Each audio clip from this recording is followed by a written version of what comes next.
एक नितीन नाथाळ म्हणून त्या संस्थेचे संस्थाचालक आहेत, तेच मुख्याध्यापक होते. तिथं मुख्याध्यापक पदावरून रिटायर्ड झालेले आहेत. ॲज अ संस्थाचालक म्हणून ते नियमित शाळेला व्हिजिट देत असतात. त्या शाळेतील 9वीतील एका विद्यार्थिनीला त्यांनी बॅड टच केला असं वारंवार घडल्यानंतर त्या मुलीने दिनांक 17 रोजी आपल्याकडे तक्रार दिली.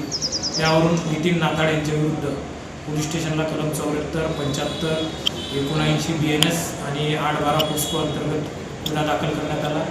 नितीन नाथाळ यांना पोलिसांनी तात्काळ अटक केलेली आहे. त्यांना न्यायालयासमक्ष हजर केलं असता न्यायालयाने त्यांना न्यायालयीन कोठडी